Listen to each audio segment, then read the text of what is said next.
theater. Hold on. Start the timer. There we go. Okay. And I'm here to request funds for the student service fees for the University Playhouse. The University Playhouse actually directly influences every single member and major in my department. We take them to conferences. We put on our productions. We do absolutely everything directly through the funds that are provided for us. Currently, right now, actually, if each and every one of you could like literally stand up and go over and see that Commerce Elementary School, the principal there actually bought out every single seat in our house to see our current production, to see our students actively working in theater. It is one of those things that it's truly to my heart on this one. The things that this money provides is student work hours also. We are probably one of the largest employers of student work hours on this campus. I absolutely only hire my theater majors, absolutely. And that's one of the things, when I have students from other departments come in and they ask me for employment, I'm like, are you a theater major?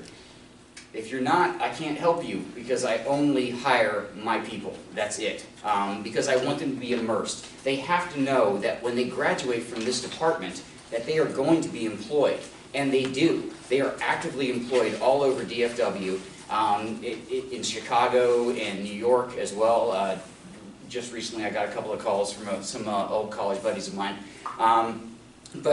Also, what this also provides is for production expenses as well. As you know, putting up a play is not a cheap endeavor. It does require a time and effort and money, of course. This money provides things for constructing scenery, costumes, properties, and other aspects that we have there as well. I try to provide my students with absolutely everything that they need to be successful upon graduation, and these funds, they do that for them. I realize that these funds are one of the things that they said when we come and do these presentations is, how do they influence the students? They absolutely influence the students. This is the only thing that they have. We put forth absolutely everything for them as well. I take them to conferences, and this is another thing as well, is that I expect a lot from my students. If you do not have a 3.0 in my major, you do not get into a play. You do not get any kind of design credits at all. You have to keep your academics up. That is one of my rules. It's one of those tried and true ones as well. Some of them are a little angry about it every now and then when I call them on it, but you know, we all learn in the end. Also, the University Playhouse program is designed to benefit the student in every way possible. I mean, we provide them with a professional atmosphere. You have to be able to act like a professional theater artist in order to graduate from my program. I mean, that is the only way that you're going to get out of it. One of the famous questions that I have from pretty much every parent who ever talks to me about when I try to recruit their students is, how is my son or daughter going to get a job and upon graduation? And my response is always, well, one, they go through the rigorous the training that I give them, but also they just apply, all right?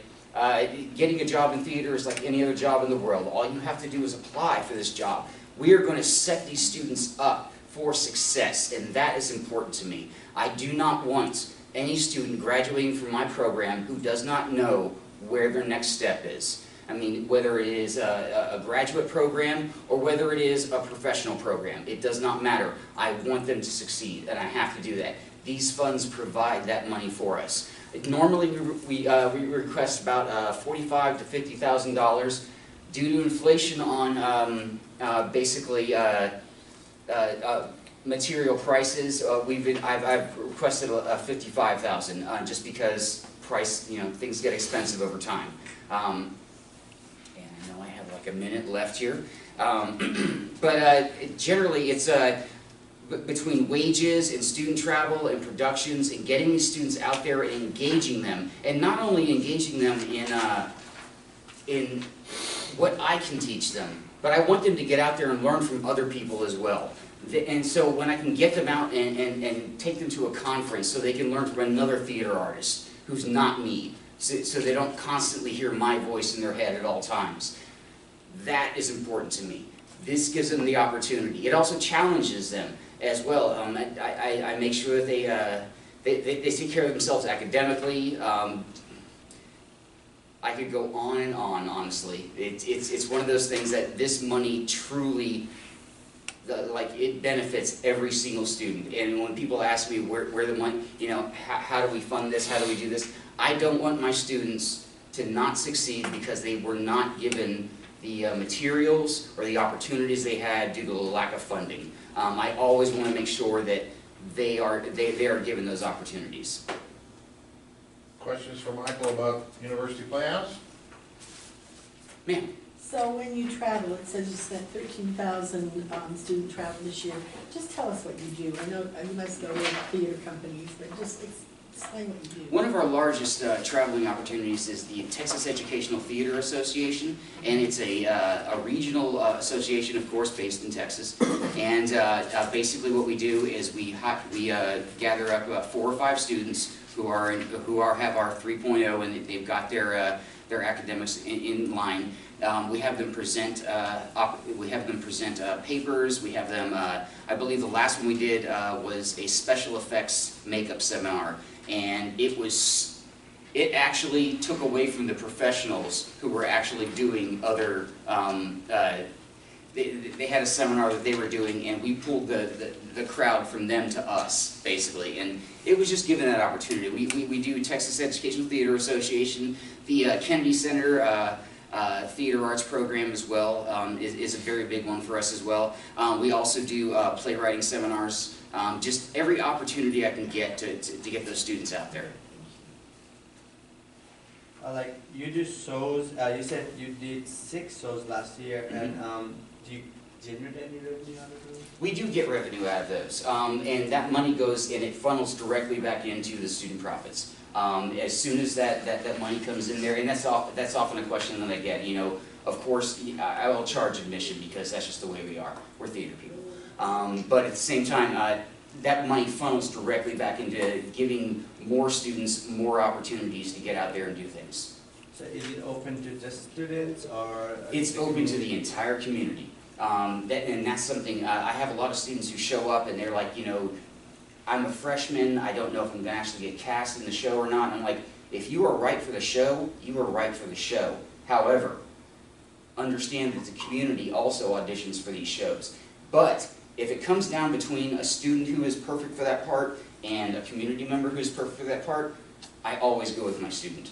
They're paying the money, they want to be here, I want to have them in there.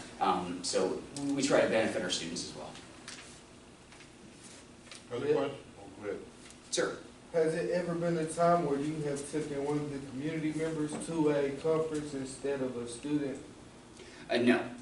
I wouldn't do that, actually. That's one of the things that it sounds a little harsh, but at the same time, the students are here. They have paid their tuition. They are here actively trying to learn this art, and I want them to do it. And I'm not disparaging the community members at all. I want them to be involved in there. But if it comes down between one of my majors and and a member of the community, I always go with my students. And a follow-up question: how do you go about the application process, helping your students? I know you said that your department helps them with that. How do you actually go about doing that? Do you sit them down and have like open application days, or? Basically what it is we, as a faculty, we sit down and we talk about our top students, the ones that are actually showing up, the ones that are putting forth the work and the effort. And it comes down to about 4 or 5 students generally, because that's pretty much all we can afford. And we get those, the faculty and the students as well, vote on basically who gets to go in there. It's pretty much a communal thing. We try to make sure that if you're putting forth the effort, I want to reward you for that effort. And go and where, to be exact? Any conference, sometimes we go to see shows in DFW just to make sure that they're seeing professional applications as well, and not only as educational opportunities. What would be the requirement for practice and rehearsal? It is quite taxing, actually. Theater is a 24/7 operation. I get phone calls in the middle of the night sometimes, and I have to respond to them immediately. When it comes to the requirements, as long as you are showing up and you are doing the work, and I'm seeing this happen, and my faculty members are seeing this happen as well, I promise that my students will benefit from this. You know, looks like you were awarded $45,000 this year. Do you know if you spent all that? Yes, we did, actually, just to kind of go over to this, where our extra profits come from when we bring in, we actually, we overspent. And so what I do is I dip into my other university Playhouse fund, which comes from the profits from the ticket sales, and make sure that students are covered. I don't want a student to have to think about money. That's not what they should be thinking about when you're in school here. Other questions for Michael about University Playhouse? Okay, he's gonna shift hats and talk to us about the one-time request for the costume shop manager. Okay, just real quick, squeeze around. Thank you. Got the dry figure circle.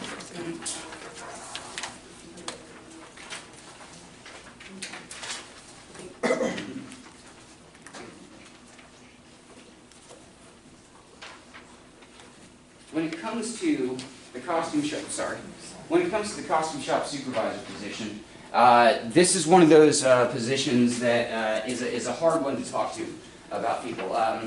This is a safety position, and we were denied our funding due to, I'm sure it was budgetary just limitations that we couldn't get last year.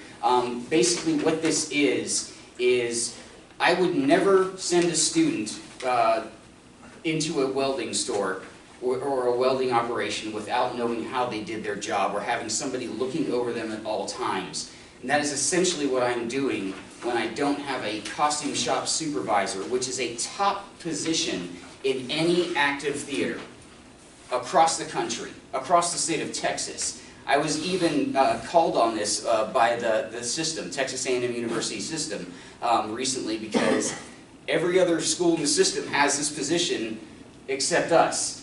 And I hate to say this, but my student injury rate went up by about 90% in the past year. And that sounds dramatic, but it was really only 2 students and me. I was actually one of the people who was injured in that. And it's a hard conversation to talk to a parent and explain to them why their son or daughter was injured under your watch. It just is. If this position can be filled, basically what this does is it prevents students from recklessly going into a working production shop, which the costume shop is. It's a working production shop. If you don't think you can't get hurt with a sewing machine, let me correct you on that. It is a hard day. But it's one of those things that I really truly feel it has to be funded. And I fight for it on every endeavor that I possibly can. I try to make sure that my students are always safe. But at the same time, it's just one of those issues that everybody has it, but we don't just yet. And I constantly try every year to get it funded, fully funded. Yes, I have talked to the deans. Yes, I've talked to the president about this, and it's one of those things that every one of them is like, yes, and when we get the funding, we will do that. And it's like, okay, let's do that. But at the same time, it's more of a safety issue than anything else. I want my students to be safe. I absolutely do not want anybody to walk into my theater and think that they're at any point in any danger. Questions for Michael? Yes. Yeah, I'm just wondering why this is a one-time funding request instead of permanent in this position. It's easier to get a one-time funding request than it is a permanent. I can't explain that beyond this. I was asked this actually 2 years ago, why didn't you just kind of bulk everything together? It's because there's a difference between asking for $55,000 and $80,000. And I don't want one to be shifted over to the other. I can manage if I have to. I can shift personnel over and make sure that we have everything covered, but at the same time, I would like this, if I can get it done just once, then I can show the president, I can show the provost that this is actually an effective tool, and we need to keep doing this.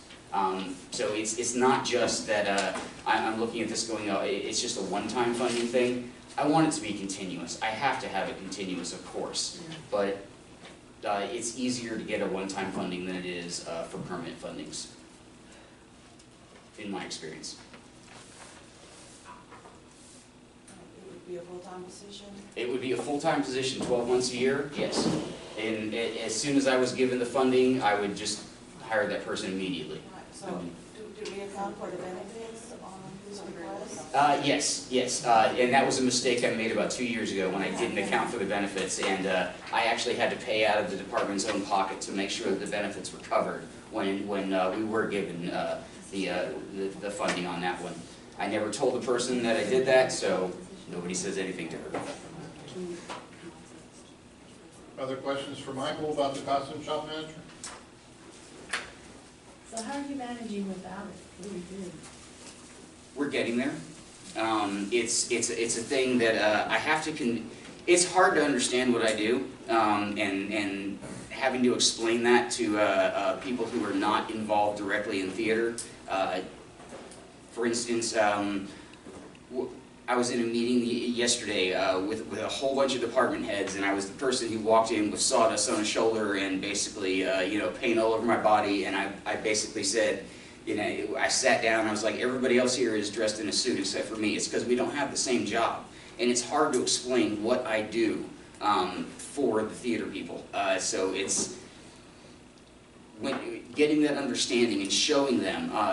Like for instance, I recently got a position approved through the president, specifically called the Technical Theater Coordinator. The only reason I got that position approved was because I noted that it was a dire safety situation. I had a student, and not to be dramatic, I know, the football. I had a student literally almost die, okay? And I almost died twice in the fall semester. And it was due to people, because I wasn't there. I wasn't able to be there. If I had been there, that accident would never have happened. I would never have gone to the ER. I would never have had to talk to that person's father at all. But it did happen. And it was literally because we did not have a vital safety position. And that's why we have it. So it's showing them the need for it. And as soon as the provost heard, oh my gosh, this actually happened, done. You are funded, done. Go ahead and do it. But I don't want to strong arm anybody. I'm not trying to strong arm anybody. I'm just trying to get these positions put. I want my students to be safe. Other questions for Michael? Thank you very much for your time, Thank sir. you.